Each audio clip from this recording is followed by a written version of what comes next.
That's why she returns to the forest time and time again, to let go of her anxieties, to let go of her problems, to take in the scent of fresh pine and let go of her conscious self, to let go of everything and listen to her muse.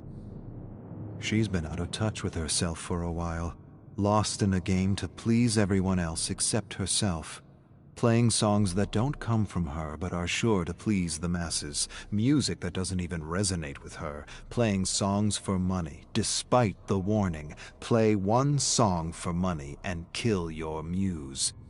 She laughed when her mother first told her this.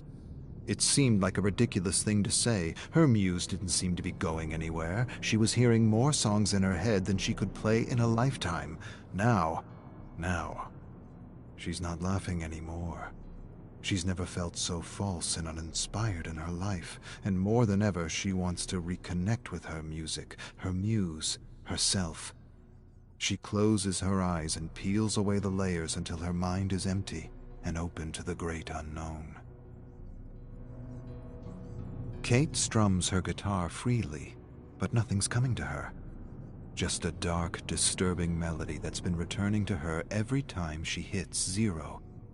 A melody so unlike anything she's ever played that she doesn't know where the inspiration comes from. She's never played a tune so dark and yet so catchy. The harder she tries to push the ominous melody out of her mind, the stronger it gets, the more it demands to be written down. She wants the melody to stop, and yet it's all she hears around her, above her, below her, beside her, within her. One endless, foreboding melody, a melody that just isn't her. Or maybe it is her. Maybe the show pony routine has changed her, corrupted her, perhaps even crushed her, and if not her, the best part of her, her muse. She stops strumming, closes her eyes, pushes everything out of her mind, and begins a slow and patient countdown back to 0. She waits for an inspiration that never comes. Nothing except that lonely, ominous melody. The more she tries to strum something else, the louder it echoes in her mind. She stops for a long, silent moment, but the tune doesn't. She closes her eyes and tries to force it out of her mind, but it's not in her mind. It's coming from the cave. It can't be. She shakes her head. The tune fades as she returns to 0 and tries one last time to connect with her muse, her real muse, regretting all the paid gigs that drove her further and further from who she was, who she really was. She closes her eyes and counts down. 5, she relaxes her toes. 4, she relaxes her legs. 3, she relaxes her torso. 2, her hands. 1, her lips, her nose, her face. 0, she silences her thoughts. 3 hours and still nothing but that foreboding melody. More than anything, she wishes she had taken some time to realign herself and make sure she was spending her life's energy on something real and true to who she was. Instead, she squandered her life's energy on acts and routines and her piggy bank. That wasn't supposed to happen. Not to her. One of her inspirations was the great Woody Guthrie. Everything he wrote was true to who he was. Everything he did came from him, came from a real and pure place. She was like that at some point in her life. But now she's performed more fluff than substance, and the guilt alone may have crushed her muse, her real muse, not this perverted version of a thing that is her strumming the loneliest and darkest tune she ever conceived. She prepares to count down, but sees a symbol on the ground before her, glowing and pulsing with the tune, pulsing like the heartbeat of some primordial ancient thing. She closes her eyes and opens them again, and the symbol is gone. Kate screams in the lonely, desolate forest. She wants that tune out of her head. It's annoying her, frustrating her, blocking her. Even when she stops strumming her guitar, the melody continues as though with a life of its own, coming from everywhere and nowhere at the same time. She focuses for a moment and realizes the melody is echoing out from the cave. she surrenders to her dark muse. She stands and stares at the cave and sees a pulsing light. She closes her eyes and feels that her mind's playing tricks on her. But she knows better. She knows she's always sensed and felt things others couldn't. She once heard someone say that today's shamans are our artists, authors, and musicians, that unlike other people they are capable of accessing other thoughts, worlds, and ideas from otherworldly realms. She always had that ability, but never like this. Never so dark. It's as if the universe is punishing her for squandering her gifts. She approaches the deep and ominous cave, wondering who or what is calling her. A vague memory tugs at her, tells her she's done this before. She has a sense that she knows what she's going to find, but somehow has forgotten.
Dawn bleeds across the craters and trenches and into the devastated forest. Explosions tear the ground. Mud rises and showers Anna. Men tumble headlong into open craters filled with rotting cadavers. Mangled human and horse flesh make a feast for rats. Other men are blasted to bits and pieces. Some drown in mud and blood. The brutal savagery of these human animals amuses Anna. She's never been so entertained. They are worse than hungry wolves fighting over a carcass. Some speak words she understands. Others speak words foreign to her ears. A pathetic scream like nothing she's heard suddenly startles her. She follows the source of the sound into the decimated forest, where she sees a small canvas tent and Russian soldiers guarding foreign prisoners. She watches them all evening. She watches horrified when they execute one of the horses for dinner. So much meat wasted due to sloppy butchery. After dinner, the Russians grab one of their foreign prisoners and crush his head with a shovel to pass the time. They laugh and make jokes. She watches them in the shadows and laughs silently. Not with them, at them. A shovel is clunky, the blows are awkward, the death messy. These men are neither fish nor meat. Her mother taught her better. She was going to search for another pack of human animals, but something catches her eye. Something that reminds her of her father. Something perfect for her little Bushka. A gift. Anna hides in the shadows and fixes her gaze on the gift. The Russian soldier carves the gift as he guards and swears at foreign prisoners in the shredded canvas tent. They kill and torture each other because they cannot talk to one another. She remembers a book her mother once had. She pointed to the pictures and called them soldiers. They were the ones who butchered her father. Soldiers tear each other apart for reasons her mother could never explain. She watches them and doesn't understand. She's not sure they do either. Maybe they like the hunt, the scent of fear, the bloodlust. She stares at the perfect gift and wants to give them a little war they'll never forget. But there are too many, and her mother suddenly appears before her with a smile and tells her little Anna she will need to thin the ranks. I can do that. I will show you, and I will show them where crawfish sleep. The Russian soldier does a peculiar thing to his prisoner. He ties him to a gnarled branch by his ankle and lights a fire a few inches under him. She scrunches her brow, confused. You kill the game before you roast it. But these soldiers enjoy his agony. She recognizes the yelling and shrieking foreigner. Just a few moons ago, he was torturing Russian prisoners in another tent. Just a few moons ago, he was the tormentor. The Russian holds the perfect gift in his hands while the prisoner shrieks and squeals like a pig. She smirks. It's kind of a funny cry. It is. It's amusing. The Russians make jokes and imitate the squealing cry. She fights down explosive laughter. It's the most ridiculous sound she's ever heard. The sound of an approaching soldier suddenly startles her. She wheels to see a glittering bayonet rushing her. She evades and grabs the pathetic scrawny man by the neck, curls her calloused fingers around his bulging apple, and yanks with devastating fury. With a choked gurgle, he collapses and lies dead on the ground with his throat torn out. She returns her attention to the laughing Russians and the squealing human swine. She smiles. They'll all be making similar sounds when she's through with them. 4 Russian soldiers lurk around the tent searching for their missing comrade. Anna stealthily tracks one soldier, inching closer and closer with every step. Poor pea-green mule. He has no sense these will be his last few breaths. She watches him for a long moment, then strategically steps on a twig. The crack makes him turn, but before he meets Anna's gaze, her axe splits his nose between the eyes, smashing his teeth and severing his tongue.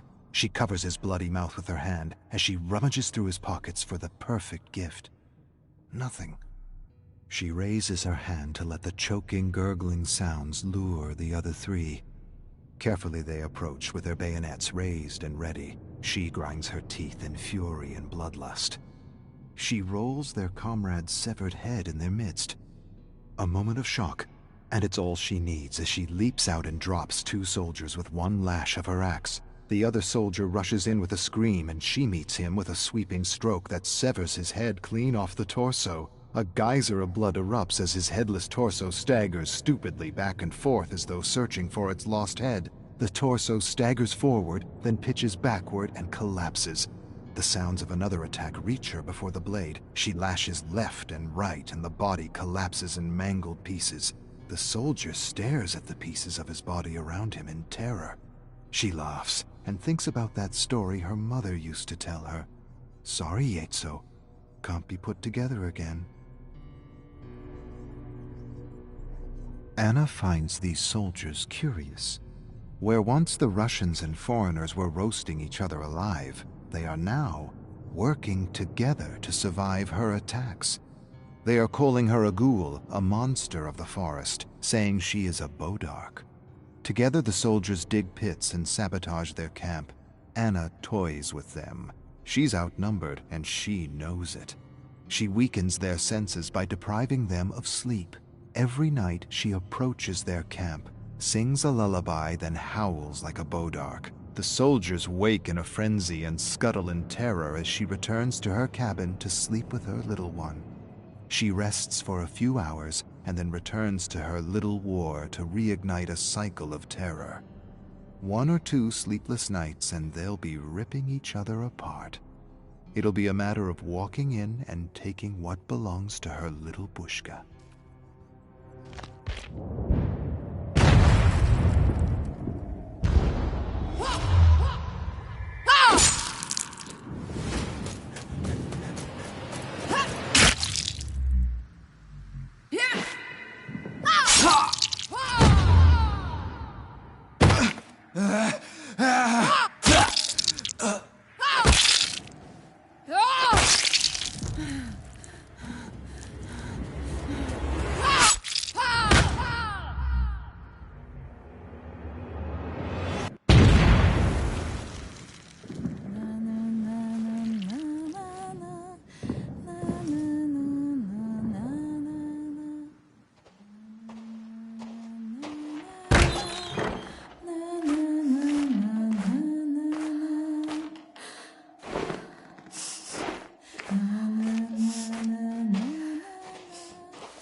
Lazar approaches Dwight and slams his desk. Max didn't work out. He was a weak male I just wanted to crush. Fear, anxiety, confusion. Dwight feels them all. How is this guy the CEO? More than that, he wanted to crush the employee he's replacing for being a weak male. Dwight doesn't even know what that means. Weak male? Who talks like that in this day and age? His hands fidget nervously. He swallows a growing lump in his throat. Lazar smashes his desk again. I need you to be bolder than him, Dwitch. I need you to get the buzz out there that we're the best company in the business. Did he just call me Dwitch? Dwitch. He just called me Dwitch. Dwight's still not sure what he's supposed to be doing at Peak 22. He's a story hook supervisor. He has no idea what that is. Sounds convoluted and made up. Sounds like bullshit. He took the job because he needs the money, and he can't dress up in costumes for birthday parties anymore. Kids can be so cruel. He's supposed to create fake profiles and write positive reviews about Lazar and his company. Lazar gives his desk another thump. Be a lion, Dwitch. Pounce on the internet. Pounce. Get the word out. Peak 22. We design story hooks for ads that transcend humanity. Dwight has no idea what that means. Lazar leaves a test on his desk and walks away. Dwight stares at the test, unsure. Rose, the manager who hired him, approaches him and explains it's an intelligence test. Lazar wants to make sure he's the smartest in his company. Best advice? Flunk it. Dwight smiles. Gotcha. Our thing is story hook advertising. Dwight cringes every time he hears story hook. Lazar's trying to be different just to be different. Most advertisements use stories to wrap a message in emotion. Just because you call it a story hook doesn't mean it's new, doesn't mean it's different. Story hook is a term used by high school English teachers.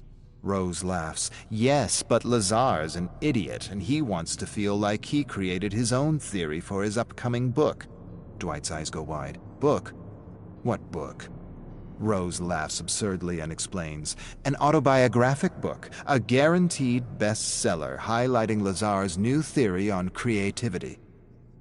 But Lazar hasn't done anything yet. It's all smoke and mirrors. Rose laughs and corrects him. He's done one thing really well. He's burned through millions.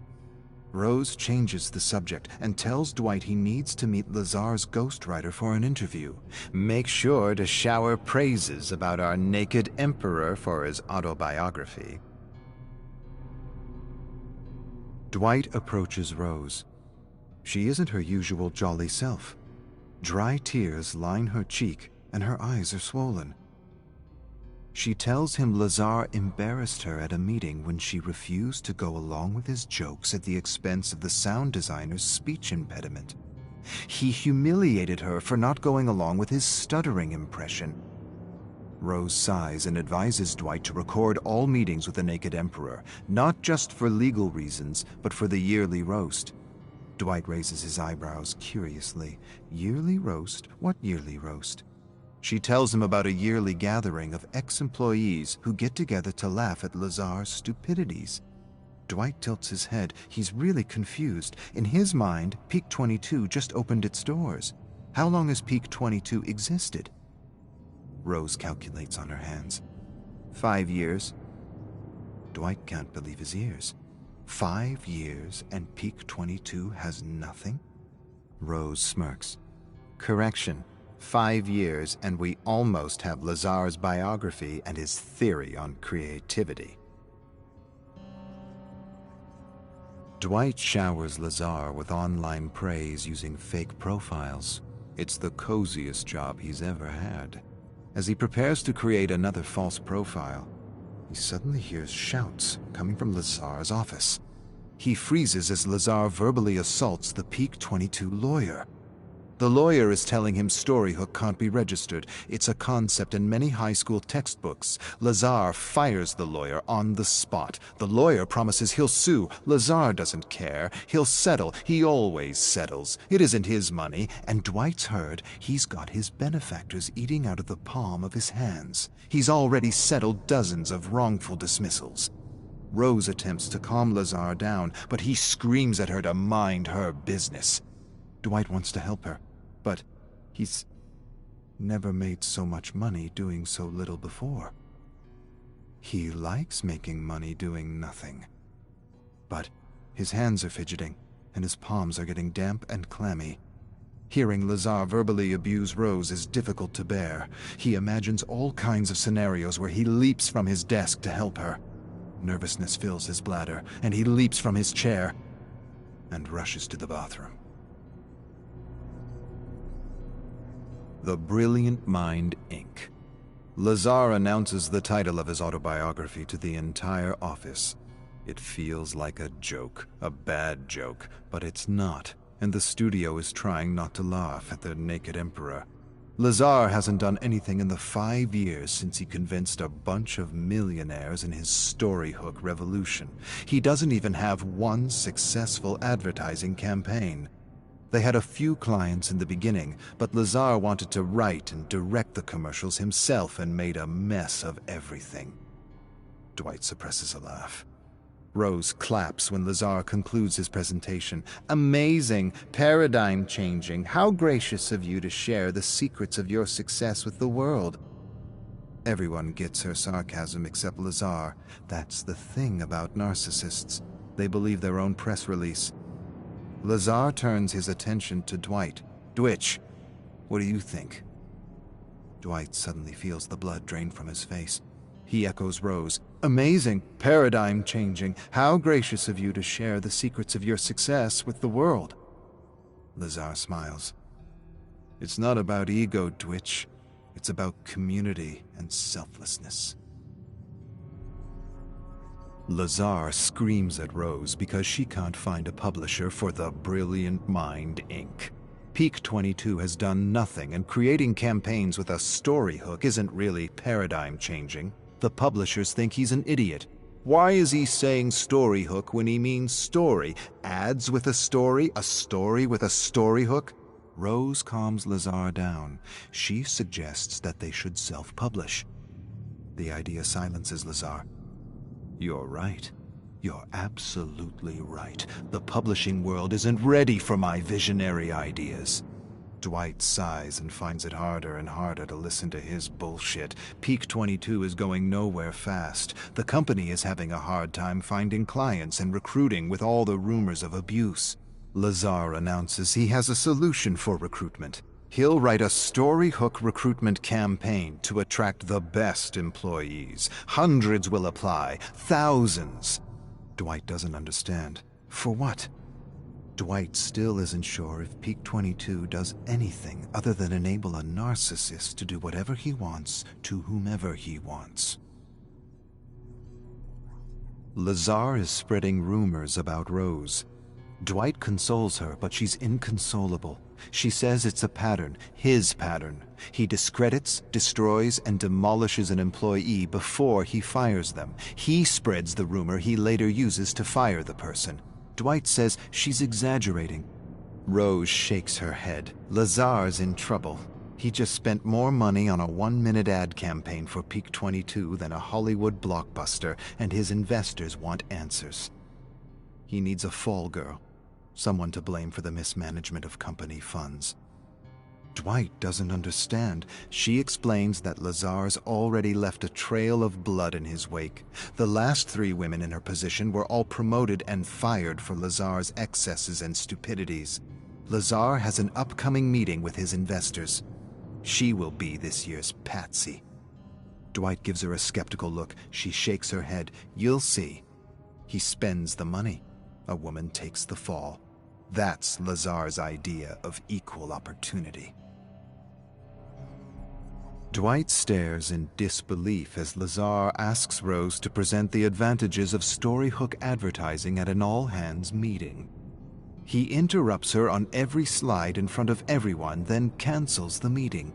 He acts as though it's the first time he's seen Rose's deck. He announces Rose has no idea what a storyhook is. Everyone leaves the cafeteria feeling bad for her, grumbling that no one knows what he means by storyhook or how stupid he is for using a contrived term that just means story. Dwight doesn't understand because she validated every slide in her deck with Lazar. He heard them agree. Before Dwight can talk to her, she is fired and escorted out of Peak 22. Dwight watches his friend, a single mother, walk out. This year's patsy for Lazar's excesses. He siphons the investment money and his friend gets the boot. The whole meeting was a setup to discredit her in front of everyone. Lazar approaches Dwight. "Sorry, Dwitch. I know Rose was your manager, but I had to let her go. She wasn't aligned with our company values." Dwight stares at Lazar in mingled shock and horror. What values? He wants to scream at Lazar. He wants to grab his ears and rip them out of his narcissistic head.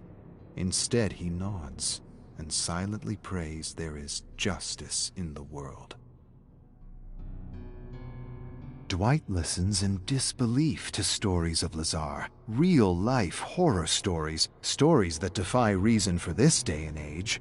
It's a yearly ritual for those who have had the misfortune to work with Lazar. They've all gathered to watch the leaked Peak 22 recruitment video. Dozens of people, each wearing a white Peak 22 t-shirt with a ridiculous Lazar quote they scribbled on with marker. One of them worked with Lazar at a production company where he tried to produce a terrible web series he wrote. It's about an alien computer that takes over the world and controls its inhabitants with a matrix that simulates reality. No one told him he just pitched the premise of a major blockbuster film. She imitates Lazar selling his web series. It's different. It's unique. It's not horror. It's not sci-fi. It's terror. Sheer terror. It's a new genre. It's simulated terror. Lazar believed he had created the next big genre like cosmic horror. The writer shows a book written by Lazar, Simulated Terror, Guidelines for Writers in His New Genre. They all burst out laughing. Dwight laughs so hard it hurts. Who says story hook when they mean story, or simulated terror when they mean sci-fi? The stories of the Naked Emperor continue throughout the night, and Dwight is convinced there is no justice.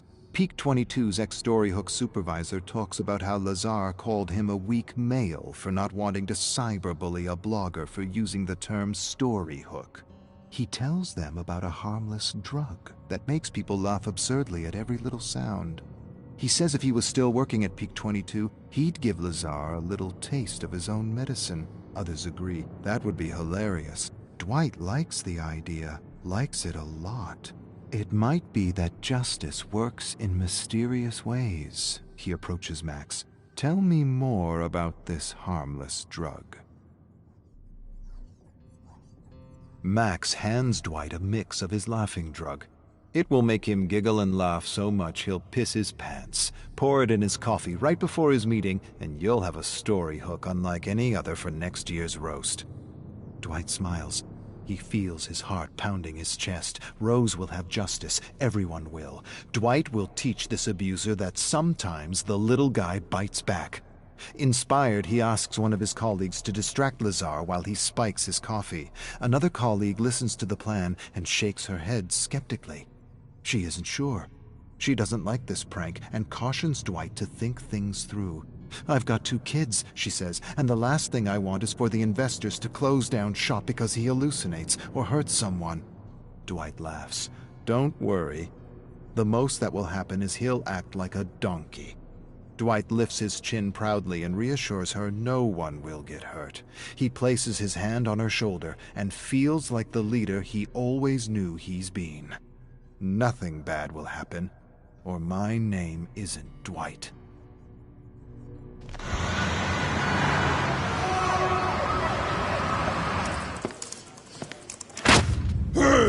Hey, look!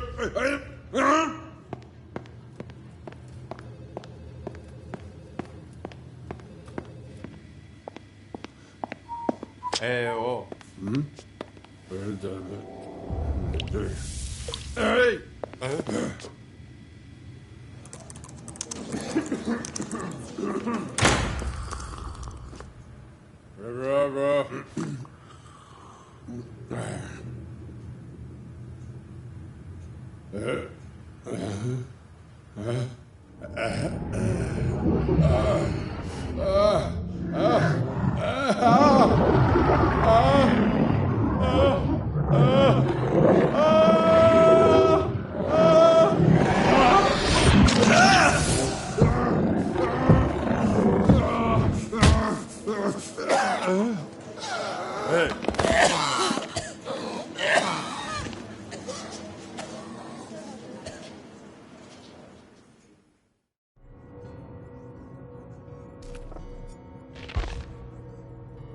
Julie hears a voice above the greasy spoon chatter. "So, you an artist or something?" She turns to see Frank. "Artist? Hardly. I doodle to escape the banality of Ormond." He stares at her sketch. He seems to recognize himself standing in line for a hot chocolate. "That me?" She feels sudden warmth running up her neck. She already knows before he tells her that he's not from Ormond. He looks different, fun, free, rebellious. He sits beside her and offers to model for her with a laugh. They stare at each other for a long, stretching moment. She decides to invite this charming stranger to a party she's throwing at her house for a friend who just got fired. Joey can't seem to keep a job. With a laugh, he says, "Joey sounds normal. You know how much programming it takes to get a human being to accept the whole 8-hour-a-day routine?" He continues ranting about how school isn't education but brainwashing. If it were real education, if it were true education, the core subjects would be philosophy and critical thinking. Julie laughs and knows her friends are going to love this iconoclast. She certainly does. She didn't stop thinking about him since she first saw him. Now she hopes he shows up at her party. His rant stuck with her, and she spent a few hours researching how education was corrupted to meet the demands of the Industrial Revolution. Conveyor belt education for assembly line jobs. Nothing has changed for the last 100 years, only the products. Frank shows up with drugs and drinks, party treats. Julie introduces him to her best friends, Joey and Susie. They talk favorite foods, slasher movies, and killers all night. Julie amazes Frank with her profound knowledge of serial killers as she leads him to her bedroom and shows him her scrapbooks filled with pictures and clippings of famous murderers. Everyone leaves or passes out while Julie and Frank discuss murder and mayhem, trying to one-up each other with details and trivia. Julie wins with a story of the abandoned cabin where the soldiers of mayhem hang out, plan, and wreak havoc on the unsuspecting sheep of Ormond. Frank laughs and calls bullshit on the story. No such thing as the soldiers of mayhem.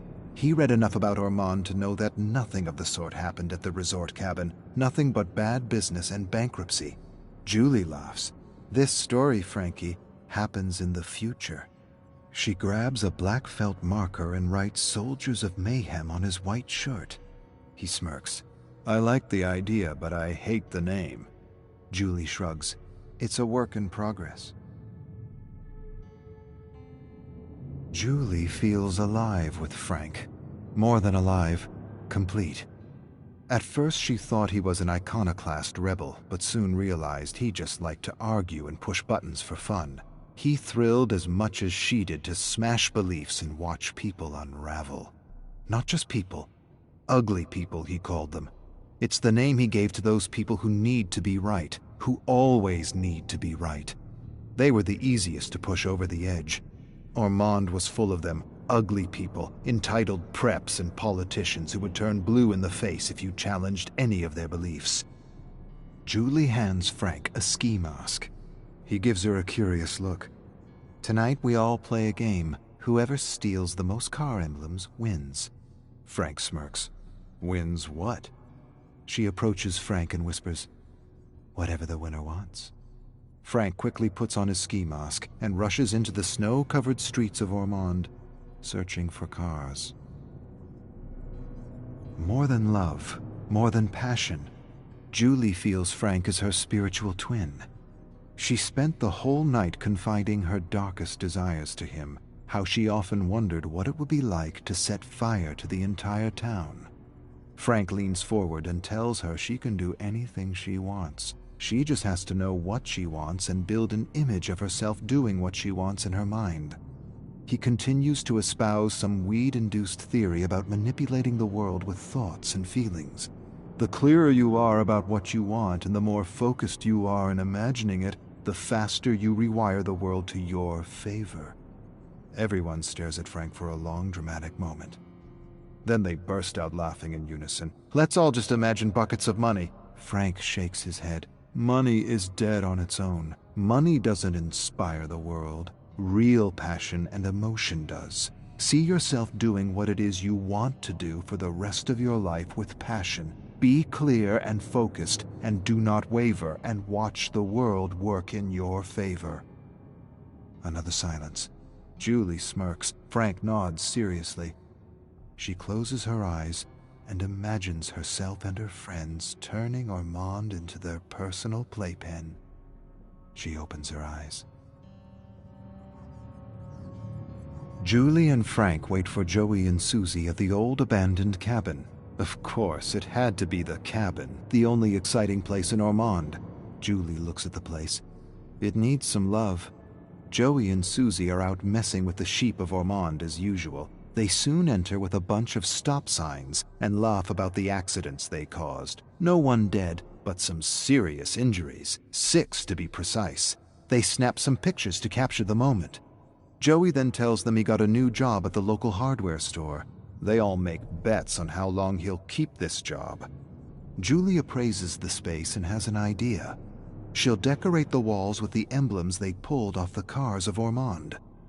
Everyone likes the idea. Joey adds he wants to hang the stop signs on the wall. Inspired by the small traffic accidents Joey and Susie engineered, Julie suggests another name for their little gang: the Marauders of Mayhem. Frank shakes his head and his eyebrows frown. Too tough on the tongue. Joey disagrees. "I love it." All eyes turn to Susie. She shrugs. "I agree with Frank. It's a mouthful." Julie and Susie enter the hardware store. Joey wants them to be quick. The owner will be back in 10 minutes. Frank tells him to stop panicking. They grab supplies for the cabin: paint, brushes, masks. A snow globe captures Frank's eyes. Joey tells him to leave it, says it's his boss's collector globe, the first snow globe for tourists when Ormond became a popular getaway for snowboarders and skiers. Frank scoffs and takes the globe anyway. Julie stares at Joey and shrugs. Whatever. The globe gives her an idea. She grabs a few generic Ormond globes for a personal project. The cabin is almost ready. Some finishing touches required, and Frank and Susie are hitting a few homes for supplies: toasters, pans, cutlery, TV, computer, linen, anything to make their refuge a little cozier. Julie stays behind refashioning generic Ormond globes with scenes of mayhem. Frank approaches her. "Can I have one of those?" She hands him a globe with 4 stick figures setting a snowman on fire. He says it should be a real person. Julie feels offended. He didn't see the detail. It is. Frank scrutinizes the globe and sees a stick man embedded in the fake snow. Nice. Julie imagines something crazy. In her mind's eye, she imagines herself killing someone with her friends. She has no other image, and no doubt, it's more than an image of a first kill. It's an image of her in a newspaper clipping. She makes Ormond exciting again with a series of murders. Her phone startles her. She answers. She hears his voice, and Frank tells her to meet him at the Ormond Majestic Theater. Why? What's playing? He doesn't answer. She gets in her second-hand sedan and drives through the blinding snowstorm to the theater. He graciously opens the door, helps her out. Joey and Susie are standing by the theater holding empty gas containers. Frank hands her a match. "Please, do the honors." She strikes the match, watches the flame ignite strong, then it dwindles in the cold wind. Before it extinguishes, she flicks the burning match at the theater. A moment later, a massive fire erupts in the blinding snow. She stares at Frank, at the fire, at Joey and Susie, and she has this sudden crazy thought that Frank is right. Somehow the world is conspiring in her favor. Joey paces the cabin, suggesting names for the group. Susie thinks they need some kind of a costume, like superheroes. Julie laughs. "We trying to be famous?" Frank shrugs. "Why not?"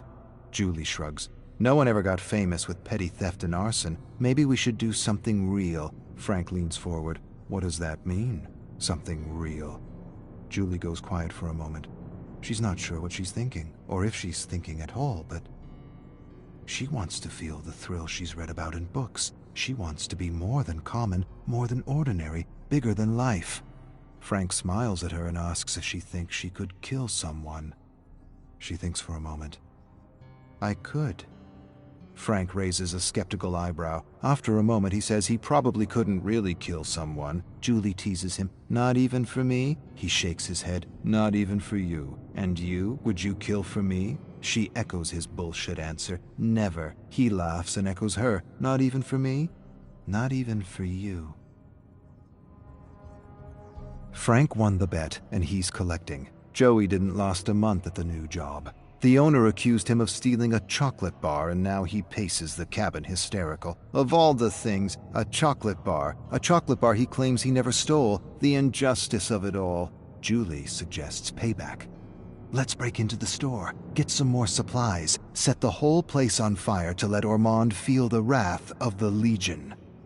Joey freezes when he hears the name. Frank raises a curious eyebrow and then nods approvingly. I like it. I like it a lot. She throws them generic masks. Plain, bland, unimpressive. The only thing we need now is a proper mask.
Arcus 2903. I rose early to experience a few deaths in the archives I recently captured from the Rift. I had some milk from Terra 728. I listened to a radio show from Terra 232, horror stories and tales of terror. I read a new version of Dante's Inferno from... I'm not sure where. I thought of home, had some whiskey, and slept for what felt like an eternity. Arcus 437. I'm going to have a couple shots of whiskey from Terra 917, experience a few memories, then head to bed. The warmth of spirits from 917 has always had a way of lulling me away. While it is true this is a cruel fate, an even crueler fate would have been to have been imprisoned here without the Aurus, without the ability to manifest and create and enjoy. It feels strange, as this may seem as the nexus of creation, able to travel memories and cull from those memories without restraint. Helps pass the time. Definitely helps pass the time. Arcus 8875. It's always entertaining to watch a survivor try to escape with a femoral artery lacerated. Some victims actually get quite far before shock and cardiac arrest overwhelm them. They fight and struggle for life as if death were final. Perhaps this is the reason the entity wipes the slate clean with every resurrection. The unwavering belief that death is real gives weight and gravitas to the trial, to the experience. Otherwise, survivors won't care, wouldn't run, wouldn't feel. The fear of death is the pulse of life, and believing death is real gives emotion to the experience. It, in other words, feeds the entity. Arcus 1118. There's nothing like silence to drive you mad. I stared out into the endless ocean of black fog surrounding me and quickly realized how incredibly small and insignificant we are. Dread and despair soon overtook me, and I began to realize how arrogant we were back home to try to define and describe these living cosmic entities. We thought we had figured most out. We barely scratched the surface. Arcus 182. I have discovered structures within the realms of the entity that remind me of home. It is possible others from Terra Primus have found themselves marooned within the entity. These survivors could have with them knowledge to free me from this tower, and possibly ideas on how to escape this infernal dimension. As far as I know, we were one of the first of the many worlds to begin unraveling these great cosmic mysteries and proving that planets and solar systems were, well, alive. These discoveries led to entire paradigm shifts that unlocked for us our ability to travel from dimension to dimension. Where once we thought our knowledge was absolute, these discoveries showed us how little we actually knew about the world. Arcus 789. Emotion, passion, interest. They are the spark, the undefinable force that enables creation. You cannot manifest anything if you are not filled with emotion about it. The Orus was ridiculed because the Council lacked understanding. This might be the whiskey ruminating, but art is not created by thought alone, but by thought and feeling working in harmony. Feeling is everything. Feeling is the most important aspect of bringing anything to life. It is the fuel that makes thought and intention reality. Arcus 968. Strange, luminous markings left in the trials for survivors and killers that help me navigate and study rifts with greater ease. Someone is trying to reach out to me. Tampering with the entity, using tricks to secure my attention, to let me know I'm not alone. To let me know I'm not the only one able to manifest within the entity.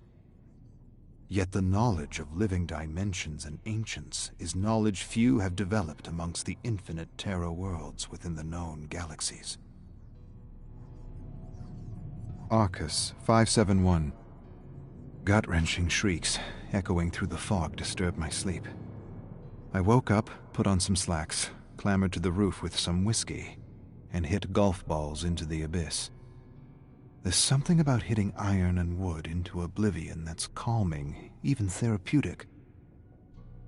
I must have hit 1,000 golf balls before the yelling and screaming finally subsided, and I called it a night. Arcus 572. Someone left a bucket of golf balls at my door with a note. Best balls ever. Upon further inspection, I realized they were hardened eyeballs. Fossilized eyeballs, collected no doubt throughout the Lost Realms. I didn't realize eyeballs could be fossilized, or that they make, dare I say, decent golf balls. I actually wouldn't mind another bucket. This must be a gift from my mysterious friend. Arcus 7294. I woke up soaked in blood, with no recollection of what transpired the night before. The blood dripped off my nose and chin. I felt my forehead and scalp to discover a deep, stinging gash. Accident? Self-inflicted? Nightmares of the fog? Creatures of the abyss? I didn't know. Later, by the bed, I discovered a purple mound of flesh and gore. I cleaned the slop and tossed it out the window into the abyss, from where it had come.